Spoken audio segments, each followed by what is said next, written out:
Hi friends, welcome to Thilaka's kitchen. இன்றைக்கி நான் வந்து இந்த வெங்காய பூவை வச்சு நான் ஒரு ஸ்பெஷலாக ஒரு மசாலா செய்ய போகிறேன். அது எப்படி செய்கிறேன்னு காட்டுறேன். வாங்க வீடியோக்குள்ளே போவோம்.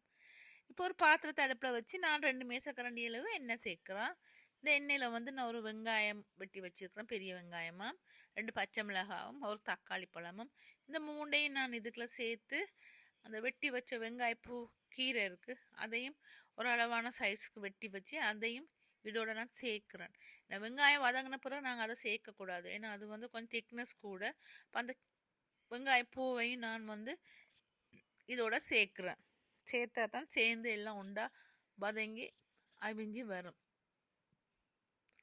இப்போ இதை நல்லா பிரட்டி விட்டுட்டு இதுக்கு வந்து நான் மஞ்சத்தூளும் உப்பும் சேர்க்க போகிறேன். இந்த ரெண்டும் சேர்த்து நல்லா மிக்ஸ் பண்ணிவிட்டு அதுக்கு சில்லி ஃப்ளேக்ஸ் கொஞ்சம் சேர்ப்பேன் இந்த காரத்துக்கு. இதுக்கு ரொம்ப காரம் சேர்க்கவும் கூடாது, ஒரு அளவான காரம் இருக்கணும். சின்ன பிள்ளைகள் சாப்பிட்றாண்டா நீங்கள் காரம் சேர்க்காட்டியும் பரவாயில்லை.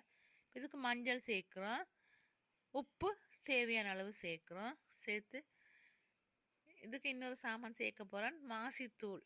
அந்த மாசித்தூள் போட்டால் டேஸ்ட் கொஞ்சம் டிஃப்ரெண்ட்டாக இருக்கும். அது விருப்பம் இல்லாட்டி அதை விட்டுறலாம். இப்போ இதெல்லாம் நல்லா மிக்ஸ் பண்ணிவிட்டு இந்த சில்லி ஃப்ளேக்ஸ் கொஞ்சம் சேர்க்குறேன். சேர்த்துட்டு இதுக்கு மாசித்தூளும் கொஞ்சம் சேர்க்குறேன். அந்த டேஸ்ட்டுக்காண்டி சேர்க்குறது, அது விருப்பம் இல்லாட்டி விடுங்க. 1 டம்ளர் பால் சேர்க்குறேன், தேங்காய் பால். ஏன்னா அந்த கீரை கொஞ்சம் அவிகிறதுக்கு, இது கொஞ்சம் அவிகிறது கொஞ்சம் லேட் எடுக்கும். இப்போ இதை அப்படியே மிக்ஸ் பண்ணிவிட்டு திறந்து பார்த்து கிளறி கிளறி விடணும். ஏன்னா ஒரே பக்கத்துக்கு எல்லாம் வேகக்கூடாது, எல்லாம் 4 பக்கம் பிரட்டி விட்டால் தான் அந்த கீரை வந்து கொஞ்சம் அவியும். இது டேஸ்ட் நல்லா டிஃப்ரெண்டான டேஸ்ட்டாக இருக்கும். இது நாங்கள் ரைஸ் சாதத்தோட ஃபிஷ் குழம்பு வச்சு சாப்பிடும்போது அதுக்கு சைட் டிஷ்ஷாக இது நாங்கள் சாப்பிடுவோம். இது நல்லா டேஸ்ட்டாக இருக்கும் இது. இப்போ இதுக்கு தண்ணி பால் எல்லாம் வற்றி சுழண்டு வந்துடுது. இன்னும் 1 நிமிஷம் இது அடுப்பில் இருக்கணும். இது ரொம்ப தண்ணியாக இருக்கக்கூடாது, டேஸ்ட்டாக இருக்காது.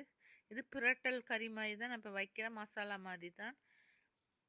இப்போ இது ஓகே ஆகிட்டுது. இப்போ இதுக்கு இனி ஒன்றும் சேர்க்குற இல்லை, நான் எலுமிச்சம்பழம்லாம் இதுக்கு சேர்க்கலை, எனக்கு தக்காளி பழம் மட்டும் தான் சேர்த்துருக்குறேன். இப்போ இது சரி. இப்போ இதை நான் இறக்க போகிறேன். இன்னும் 1 நிமிஷம் அடுப்பில் வச்சுட்டு நான் இறக்க போகிறேன். இது நீங்கள் பார்த்துருப்பீங்க நான் எப்படி செய்யுதுன்னு சொல்லி.